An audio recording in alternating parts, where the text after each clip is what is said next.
मैं तो ये भी कह सकती हूँ और दावे के साथ कि तुम्हारी पहली मुलाकात रोनी के साथ इत्तेफाक नहीं थी। ये झूठ है। लेकिन अगर ये सच है कि तुम रोनी की जिंदगी में स्वेतलाना से दुश्मनी निभाने आई हो, then join the club। अब आप जैसा मुझे रखेंगे वैसे ही तो मैं रहूंगी जी। आफ्टर ऑल पति तो परमेश्वर होता है ना जी। उस दिन से डरो देविका जब तुम्हें अपने पापों का हिसाब देना होगा। केडी अगर बाहर नहीं आया तो मुझे कैद करवा सकता है। Why not? इस उम्र में अब आप ये तजुर्बा भी क्यों नहीं ले लेते? सारी जिंदगी गुनाह का मजा लिया है, अब सजा का सुख पाई। रंजना देवी और करण के पास एक बहुत बड़े वजह थी डैडी को मारने के लिए। ऋषभ, मैं ऐसे 10 लोग खड़े कर सकती हूँ जिनको तुम्हारे डैडी के कत्ल से फायदा पहुंच सकता था। What's wrong with you, मेधा? तुम्हें हो क्या? तुम उन दोनों की वकालत क्यों कर रही हो? उनकी डिफेंस लॉयर हो क्या? ऋषभ,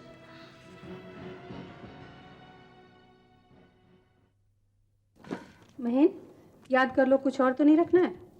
नहीं। कहो तो कुछ और कपड़े रख लूं? 2-4 दिन के लिए कपड़े काफी है। और अगर कुछ ज्यादा दिन के लिए रुक गए तो?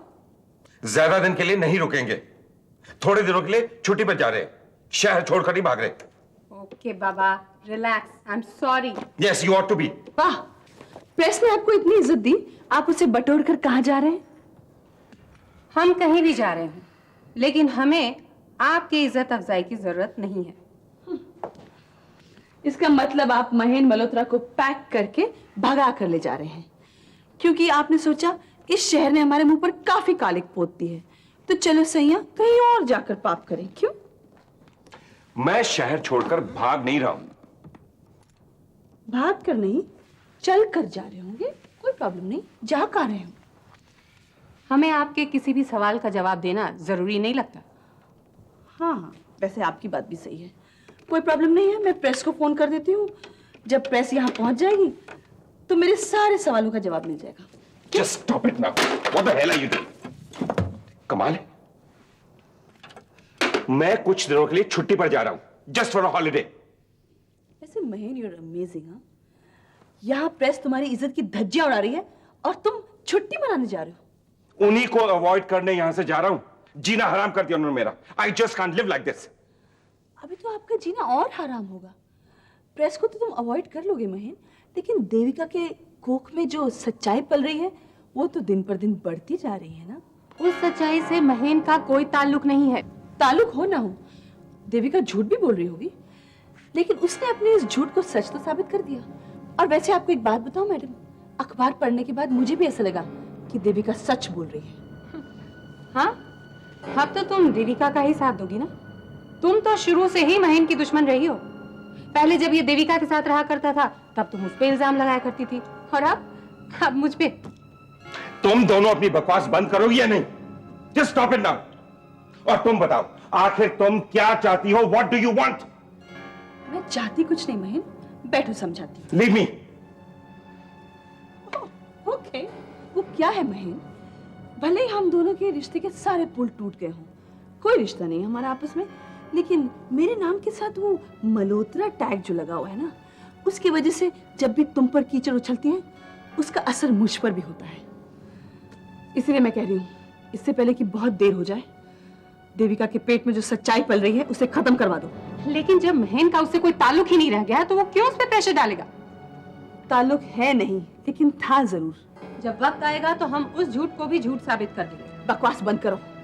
अगर तुम उस झूठ को झूठ साबित कर सकते थे तो आज ये सब बोरिया बिस्तर लेकर तुम लोग भाग नहीं रहे होते। शीला, तुमने इस आदमी का दिमाग खराब कर दिया है। आज ये जो कुछ भी कह रहा है तुम्हारे ख्यालात दोहरा रहा है।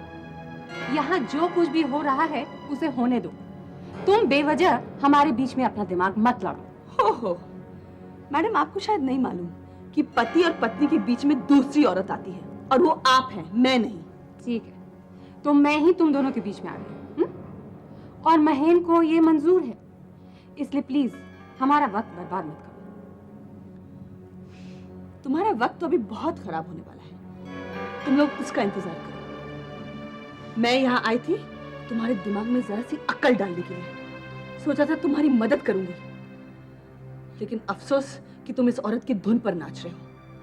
कोई बात नहीं, अब मैं जा रही हूं। तुम्हें अपनी इज्जत की परवाह नहीं महेन, लेकिन मुझे अपनी और अपनी बेटियों की इज्जत बचानी है, और उसके लिए तुम पर अगर प्रेस में मुझे कीचड़ भी उछालना पड़े तो मैं करूंगी। Just be prepared for it Mahen Malhotra. And by the way, this is for you.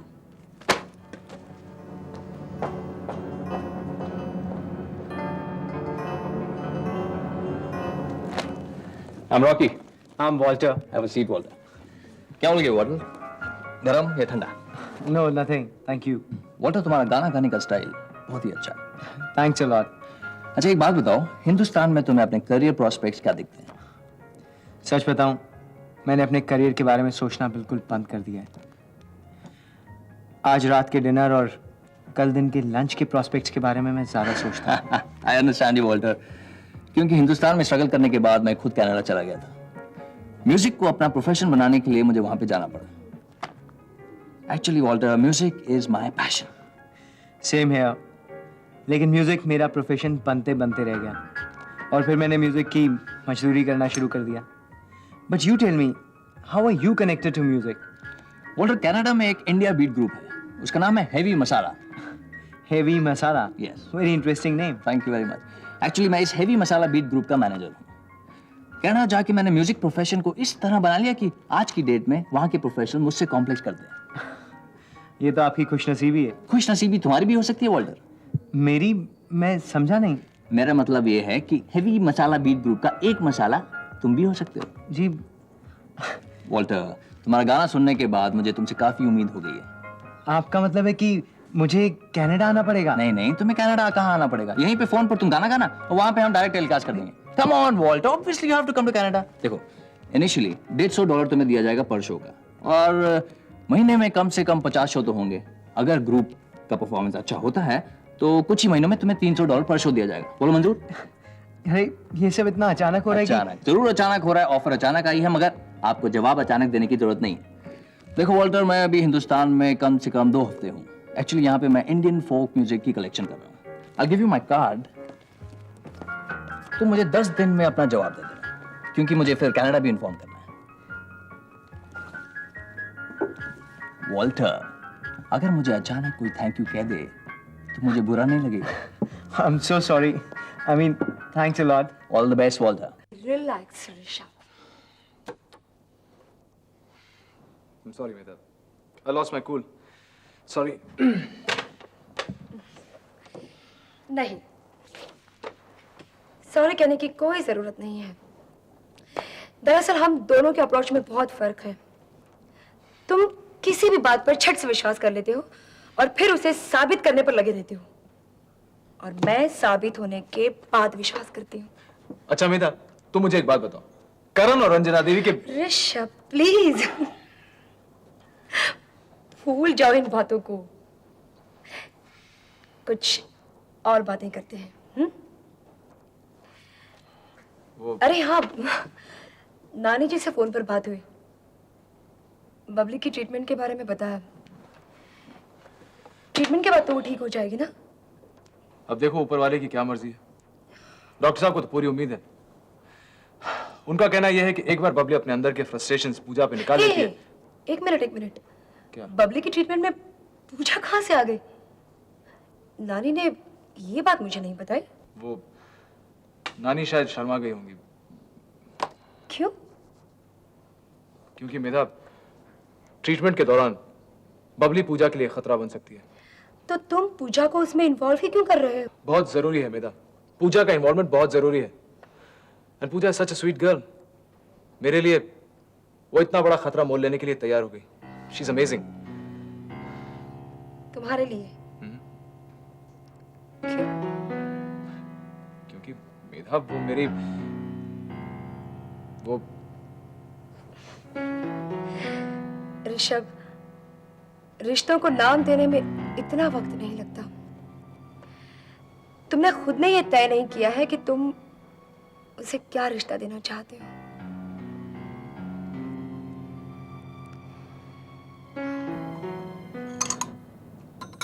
हमारे अलावा स्वेतलाना की तबाही का इंतजार कोई और भी कर रहा है। जो भी हो, वो राह देखता रह जाएगा और स्वेतलाना तबाह हो जाएगी। वैसे स्वेतलाना की तबाही के लिए आप जितनी बेचैन हैं और आपकी बेचैनी इस कदर मेरी एक बेताबी बन गई है कि उसके सामने किसी और की बेताबी क्या होगी, इस बात का शायद आपको इल्म नहीं है। स्वेतलाना का नाम आपके होठों पर आते ही आपकी आंखों में लाल डोरे उभर आते हैं। स्वेतलाना का जिक्र होते हुए मैंने किसी और की आंख भी सुर्ख देखी है। उसने एक जैसी आग मेरे अलावा किसी और की सीने में भी लगाई है, तो जाहिर है मैं उसके साथ दोस्ती करना चाहूंगी। किसकी बात कर रही हैं आप? रश्मि है तो वो स्वेतलाना की हम उम्र ही, लेकिन वार किए बिना उसे बहुत दर्द पहुंचा रही है। अच्छा, तभी मैडम आजकल कुछ ज्यादा परेशान नजर आती है। और शायद रश्मि ने जो दर्द दिया है उस वजह से मेरे घाव का असर भी कुछ ज्यादा होता है उस पर। मतलब ये कि पिच अगर अच्छी हो तो आप गेंद सही डाल सकते हैं। स्वेतलाना मेरी हर गेंद को ठीक उस तरह खेलना चाहती है जिस तरह मैं उसे खिलाना चाहता हूं। यानी रश्मि ने जो उसे दर्द दिया है वो काफी गहरा दिया है। सोनू इस दौरान मेरे लिए काफी फायदेमंद रहा है। पहले उसके जरिए तुम मल्होत्रा इंडस्ट्रीज में आए हो, फिर मेरा और सोनू का प्यार देखकर स्वेतलाना बहुत परेशान हुई। लेकिन जिस खूबी से रश्मि ने उसको काबू में किया है ना, उसे देखकर तो स्वेतलाना छटपटा रही है। सोनू पर काबू स्वेतलाना ने ये कैसे होने दिया? नफरत जब दिल से दिमाग तक पहुंच जाती है ना, तो रास्ते अपने आप बन जाते हैं। पहले तो रश्मि ने अपने हुस्न की जाल में रोनी को फंसा दिया, उसके बाद सोनू के साथ मेल जोल बढ़ा दी। नतीजा यह हुआ कि स्वेतलाना का घर छोड़कर वो रश्मि की गोद में बैठा हुआ है। लेकिन रश्मि ऐसा क्यों कर रही है? स्वेतलाना से उसकी क्या दुश्मनी है? रश्मि को मैं एक ही बार मिली हूं। मैंने उससे बात जरूर की थी, लेकिन उसने बात टाल दी है। लेकिन इस बात का पूरा पता मैं जरूर लगाऊंगी। सच्चाई का पता लगे या ना लगे, आप ये रश्मि की दुश्मनी को हवा देते रहिए। वो स्वेतलाना का घर उजाड़ देगी। मल्होत्रा इंडस्ट्री से मैं स्वेतलाना का नामो निशान मिटा दूंगा। उसकी हस्ती अब एक ताश के पत्तों का घर बन के रह गई है। सिर्फ फूंक मारने की देर है। तो इस फूंक में इतनी देर क्यों लग रही है? तबाही इस तरीके से होने चाहिए कि हमें अपने आप पे नाज हो। स्वेतलाना की तरक्की उसके दिमाग में चढ़ गई है, कई सुराग कर गई है और उसका दिमाग जो है खराब सा हो गया है। किसी की बातें नहीं सुनती है, अपनी मनमर्जी करती है। आए दिन उसके ऑफिस से आवाजें आती हैं ऊंची ऊंची झगड़ों की, बहस की, और उन्हीं लोगों के साथ जो कभी उनके चमचे भक्त हुआ करते थे। एकनाथ, ऋषभ, सभी उसके खिलाफ हो गए। और अब उसी के नाश के लिए मैं उसे एक नया मंत्र सिखाने वाला हूं। कैसा मंत्र? Public issue. स्वेतलाना अपनी एक्सपोर्ट कंपनी का पब्लिक इश्यू निकालेगी।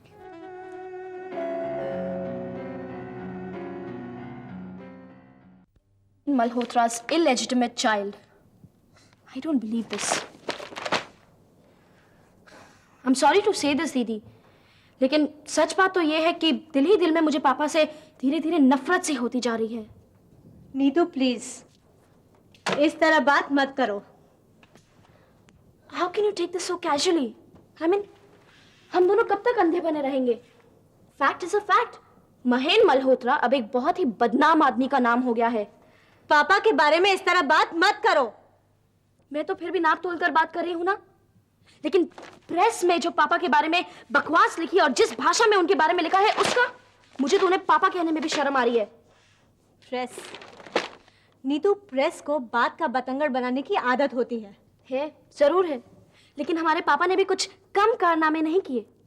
पहले शीला के साथ कंट्रोवर्सी, फिर देविका के साथ स्कैंडल, अब वापस शीला के साथ जाकर रहने लगे हैं। और देविका मैडम, वो तो प्रेस में क्लेम कर रही हैं कि उसके बच्चे का बाप मिस्टर महेन मल्होत्रा है। नीतू, देविका और शीला जैसी औरतों को तुम अच्छी तरह जानती हो। मैं अपने पापा को उनसे ज्यादा अच्छी तरह जानती हूँ। तू अभी तक नहीं थकी, लेकिन मैं थक चुकी हूँ लोगों को पापा के बारे में सफाई देते देते। मुझे तो अब डर लगता है किसी आम आदमी के मुंह पर भी पापा का नाम आता है ना, तो डर सा ही लगने लगता है। मैं पापा से मिलकर बात करने की कोशिश करती हूँ। तुमने कितनी बार बातें की और मैंने कितनी बार समझाया, लेकिन नतीजा अ बिग जीरो। वैसे नीतू, मैं पापा से काफी देर से नहीं मिली, लेकिन मम्मी मिली हैं। मम्मी रोज मिलती हैं, रोज समझाती हैं। लेकिन पापा पर क्या फर्क पड़ा बताओ? मम्मी पापा के रिलेशनशिप को तुम अच्छी तरह जानती हो, और नीतू मम्मी समझाती भी है तो किस तरह। हम दोनों पापा के ज्यादा क्लोज हैं, हम दोनों की बातों का असर उन पर ज्यादा होगा। तुम गलतफहमी में जी रही हो। अब उन पर हमारी किसी भी बातों का असर नहीं होगा। अब उस एमएलए की ट्रेजेडी को ही देख लो। उसे होने से पहले मैंने पापा को कितनी रिक्वेस्ट की, पापा ऋतु को बचा लो, ऋतु को बचा लो, लेकिन उन्होंने कुछ किया नहीं। नतीजा ट्रेजेडी तो होकर ही रही ना। मुझे लगा ट्रेजेडी के बाद पापा में एक मेजर चेंज आएगा, बट वह कुछ भी नहीं, जरा सा भी बदलाव नहीं आया उन्होंने। नीतू पापा जिंदगी भर एक कॉम्प्लेक्स का शिकार रहे हैं। पहले केशव अंकल ऊपर हावी रहते थे, घर में मम्मी दबाव डालती थी। बिलीव मी नीतू, ये सब उसी का नतीजा है। मैं उस आदमी की तारीफ बिल्कुल नहीं कर सकती जो उम्र भर एक कॉम्प्लेक्स का शिकार होना कबूल कर ले। Come on, we have to get out of a complex. हमें अपने कॉम्प्लेक्स से लड़कर बाहर आना पड़ता है। वो भी जरूर इस कॉम्प्लेक्स से बाहर आएंगे। तू जानती है कि पापा गलत है, लेकिन फिर भी उनकी वकालत किए जा रही है। पापा से नफरत करना मेरे बस की बात नहीं। ठीक है, अगर सुनील मिस्टर महेन मल्होत्रा जैसी हरकतें करता तो क्या तू सुनील से नफरत नहीं करती? पता नहीं।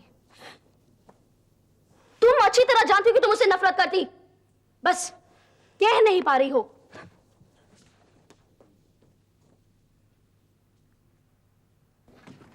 आइए मैनेजर साहब। नमस्ते रहीना देवी जी, नमस्कार। क्या बात है, आजकल आप बिन बुलाए चले आते हैं। ऐसा लगता है कि आपके बैंक के क्लाइंट्स सिर्फ मल्होत्रा इंडस्ट्री वाले ही रह गए। माफ कीजिए, मुझे करण जी ने बुलाया था। किस लिए? पैसों के लिए? आपको ऐसा नहीं लगता है कि आपकी खुराक उतनी नहीं होनी चाहिए जितनी की भूख आपको लग रही है? पैसे हम आपको काफी दे चुके हैं। रहीना देवी, मैं आपके कहने पर कितना बड़ा रिस्क ले रहा हूं, ये आपको नहीं मालूम है? मेरी सालों की बनी बनाई रेपुटेशन, मेरी सालों की नौकरी सब खाक में मिल जाएगी। आपके कहने पर जिस रफ्तार से आपने कहा श्वेतलाना के एक्सपोर्ट फर्म को हम लोन दे रहे हैं, हमारा बैंक लोन दे रहा है। बैंक क्या, मैं अपने पर्सनल रिस्क पे लोन दे रहा हूं। और अगर ये लोन श्वेतलाना समय पे ना लौटा पाई तो उसका तो बुरा हाल होगा ही, साथ में मैं भी नहीं बचूंगा। Very disappointing, Mr. Manager. Manager साहब तो इम्तिहान में फेल हो गए। इम्तिहान? भाई आपके आने से पहले आप ही का जिक्र चल रहा था, और रंजना देवी आपकी सेवा से इतनी खुश है, न जाने आपके बारे में क्या क्या सोच रही है। साहब, राजघराने का ये तरीका है कि इनाम सामने वाले की उम्मीदों से ज्यादा। मैं कुछ समझा नहीं। मैनेजर साहब, रंजना देवी की तरफ से यह इनाम आपके लिए पहले ही से तैयार था। ये तो सिर्फ ये कहना चाह रही हैं कि आप पे रुपए पैसा बहुत खर्च हो चुका है, सो बतौर इनाम आपको कुछ और दिया जाए। रहीना देवी का हर इनाम सर आंखों पर, लेकिन करण जी, इन इनामों से कोई किसी की जिंदगी तो पार नहीं हो जाएगी।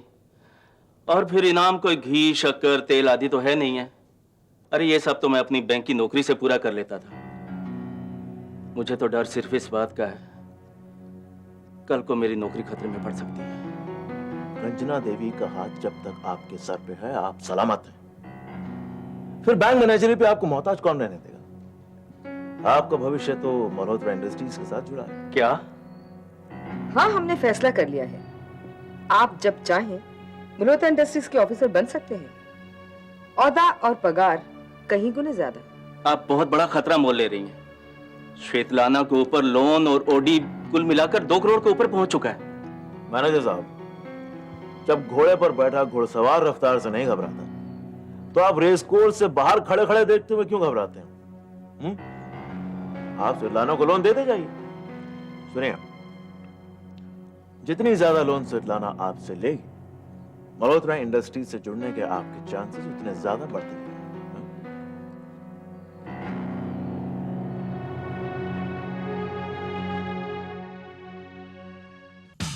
वफा मोहब्बत नफरत प्यार दौलत शोहरत